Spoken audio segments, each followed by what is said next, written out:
Welcome to Inmate Diaries, where we help to highlight the thoughts of those behind bars. Because as people, they matter. I think the Russian invasion of Ukraine is just sad and repulsive and just flat out wrong. It's just you're killing people with missiles, lives are being lost, lives are being destroyed. And over what? Because of one person? Greed? No, this is wrong. But I think the biggest thing about it is the world is just pretty much watching it, not doing anything. Why is the U.S. is not doing nothing? They want to sit back and do this and do that. Those people need help over there, and it's just sad. Lives are constantly being lost. As I sit here and watch these sanctions, they may work, but in the long run, it'll be too late. And then when the war is over, what are you going to do? Lift the sanction, and it's going to be business as usual. No, something has to be done. And everybody's saying this, everybody has their opinion. Yeah. But we need to do something as human, as a people.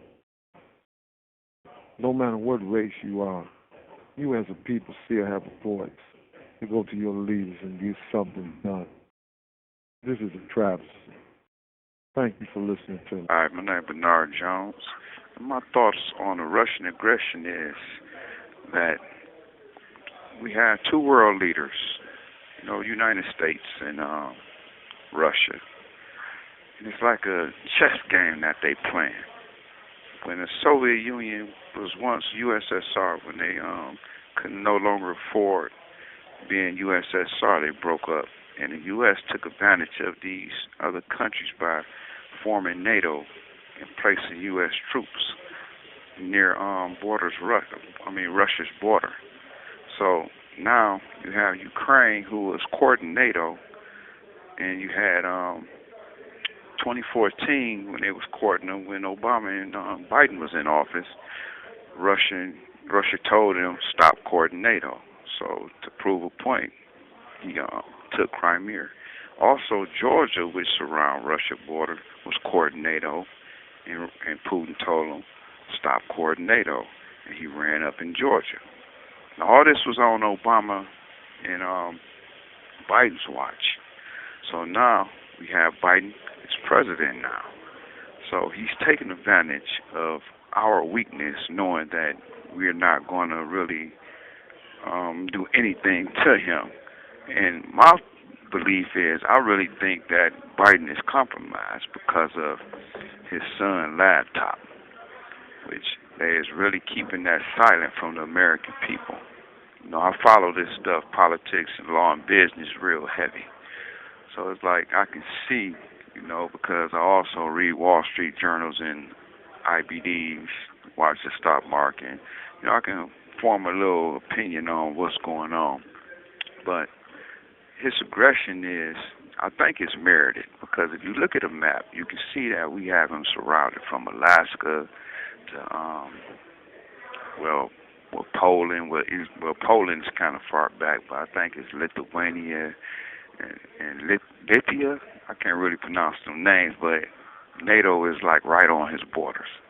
And it's like two countries that, is not, NATO, which is Ukraine was one of them.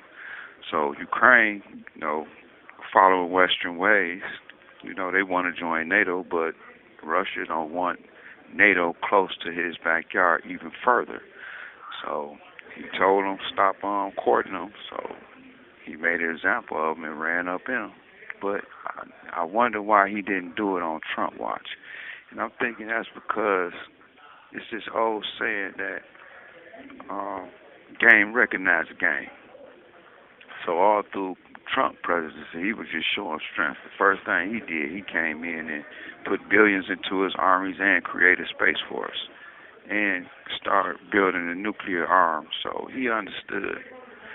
Now we have Biden, who is like a domestic type of president, want to deal with all these domestic problems. But You don't understand. People don't understand, or American people don't understand that foreign policy really affects us too because of the supply chain, and we are all tied together, each country, because some countries have absolute advantage over different types of resources, so we have to deal with these other countries.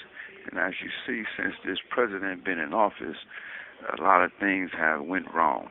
I ask people, can you name me one thing that he did as good for the American people other than his policy that tore us down when we was thriving?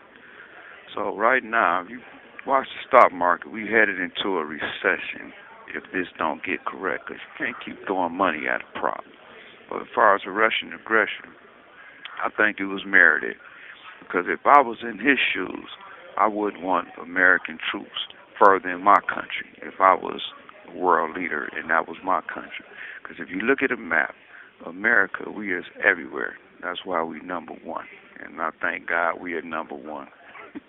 But even with China, we over there in South Korea, Guam, Japan, Taiwan, we friendly with Taiwan and Hong Kong. So, we all around, Vietnam. So we everywhere. And our Army can spring into action within 72, 48 hours because we have bases over there. So these other countries, that's now getting bigger and getting stronger, they want to push us back towards the West. And it's just like China and Russia, they courting Venezuela. I think the invasion on Ukraine by Russia is complete bullshit. Pardon my French. In fact, I actually wrote to the Ukrainian embassy and told them if they let me out, I'd go fight for them. It breaks my heart that those people are suffering like that. And I'd really love to go there and kick some fucking Russian ass. That's all I gotta say about that. Peace, this knowledge born, God Allah, you know what I'm saying? I really don't get into what the Russian stuff, but however, I'm going to say this, that that's a orchestrated and planned situation where the economics and the powers that be force those things to happen, where people are no longer a part of the consideration of humanity, but are political, economical prospects of pawnship. In other words, they came together as bankers and people with economical structures to entice that guy to go up into Ukraine and try to take over Ukraine and to have those people scattered out across the world without their family members.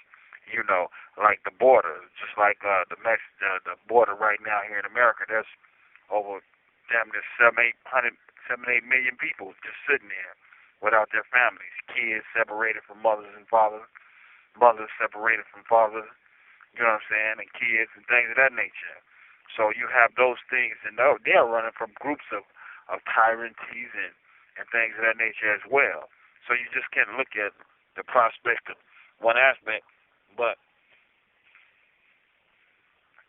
that issue is of economical structure because of, not to sound insensitive or anti-Semitic, because I can't be, because the president is Jewish and the Ashkenazi Jews and so forth and so on has a power that has to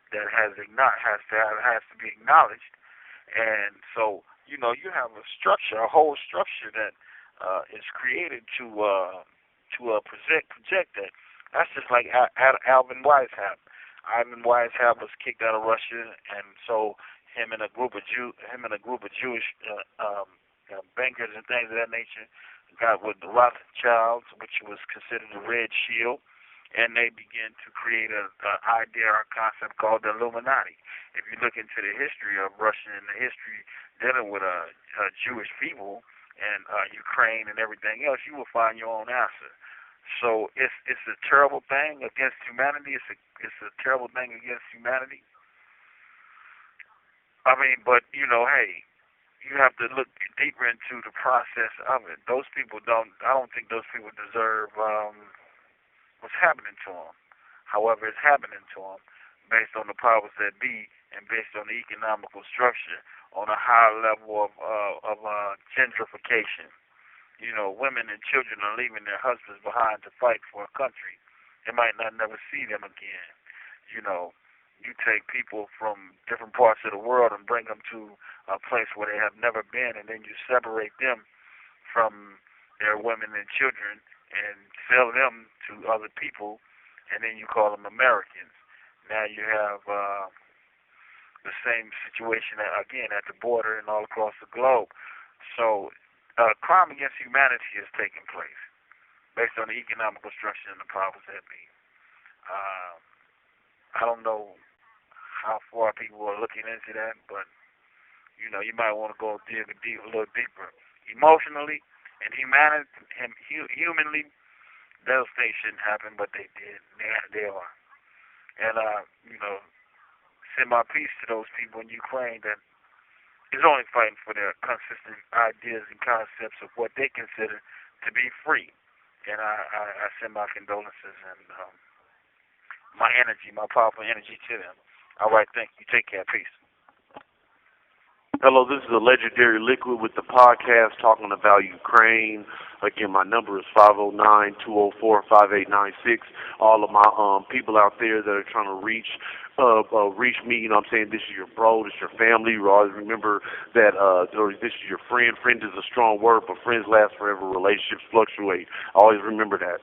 But about Ukraine, it's tragic, it's a travesty, it's destruction, it's chaos, and it's oracle because it's the same thing that they're talking about that happens in the Bible. Now, I'm not going to try to Bible thump you or anything like that for whether you're atheist, whatever is going on.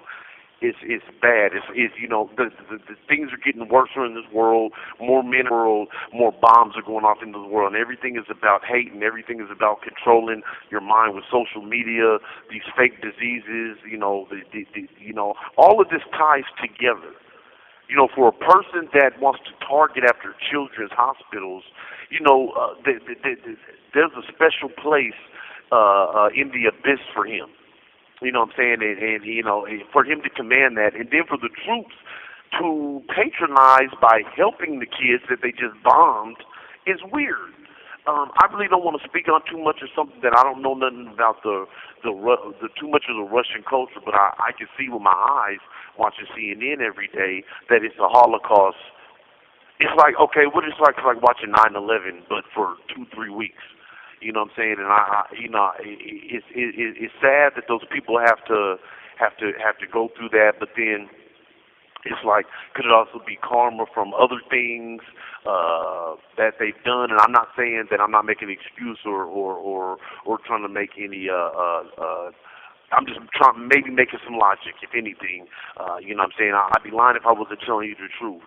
That maybe, you know what I'm saying, because karma comes in all different shapes, sizes, and fashions, and now they're at war. I mean, a war is a war, but then the man, you know, tries to ridicule, especially the blacks in prison for, you know, why they use gun violence and not call the police, but we learned war from the man.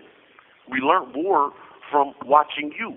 Now you give the rabbit the gun, and now all of a sudden it's bad. You created these guns that are shooting and killing people every day, all day, when you could have had tasers, knives, or kept it Wild Wild West lassos and ropes.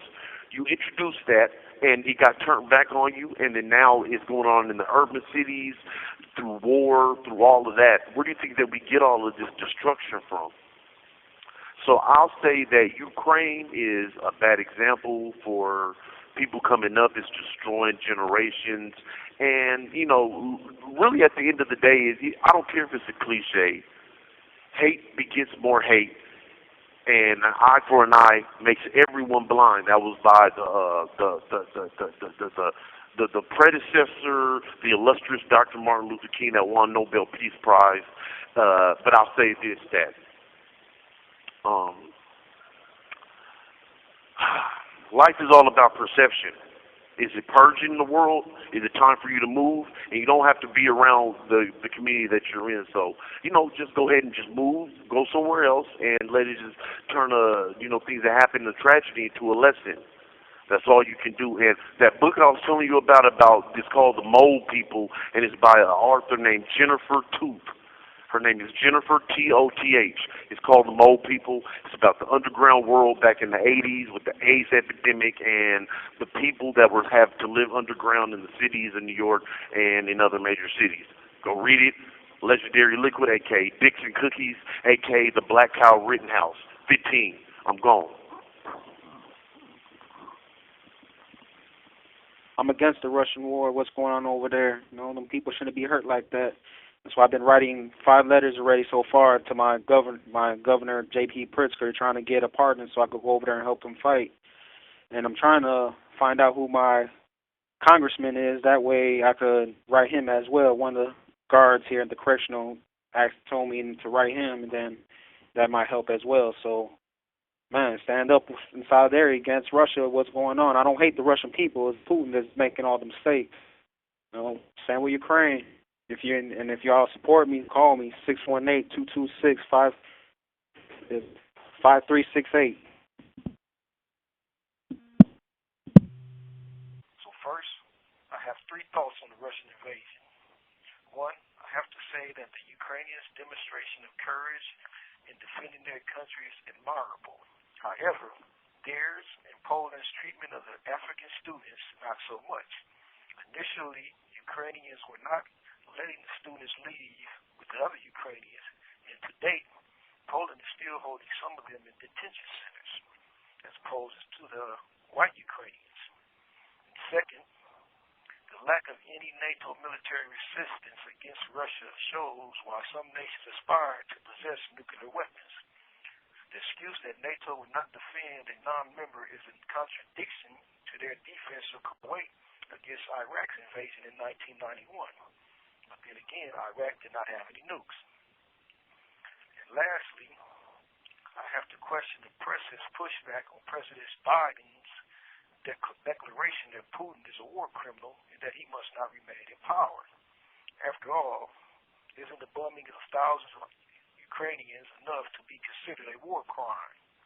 If so, why should such a person be able to remain in power? So I guess you knew I was going to really have something to say about this, huh? I don't know. Peace. But yeah, so what I think about is I think about Yemen. I think about Yemen and Palestine, all those babies that's being murdered over there, and all those war crimes, and how the U.S. is supplying the weapons to Israel and Saudi Arabia and these dictators and, you know, in Africa and South America, Latin America. I think about all those black and browns who's being killed. But it seems like they're only concerned with, you know, those folks in Ukraine. But then again, they're white, you know, and the blacks that was trying to get away from there, you know, they were being held up and stopped on the border, and you know how it is. But I'm just saying, yeah, America is nothing but double standards, hypocrisy, and all these folks saying they woke are asleep. They think they're woke. They're not woke. They're asleep. You know, but that I'm not even going to go down that rabbit hole. But that's how I feel about the war in Ukraine.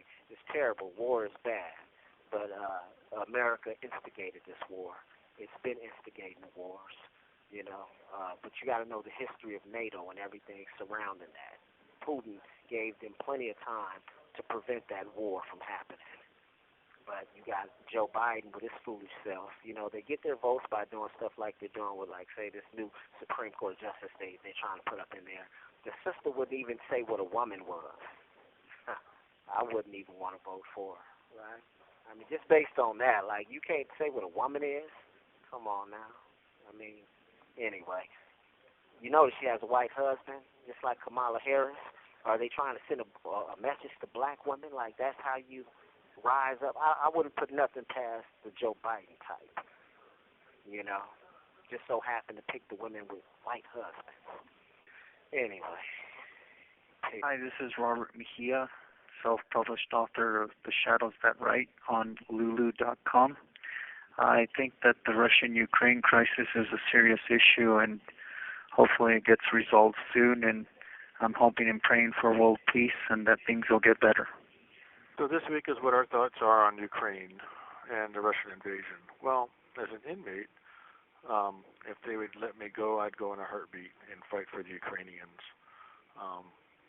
I don't know if they'd ever let us out to be able to go do that, but if they would offer us amnesty or just didn't offer us anything, just give us the right to go there and go fight for Ukraine, I'd go in a heartbeat. And there's several here that would feel that way. So that's kind of where I stand on it. I stand behind Ukraine and everything she stands for, and I stand behind the Ukraine people. I just wish there was something more I could do to help them. Hi everyone, how's everyone doing?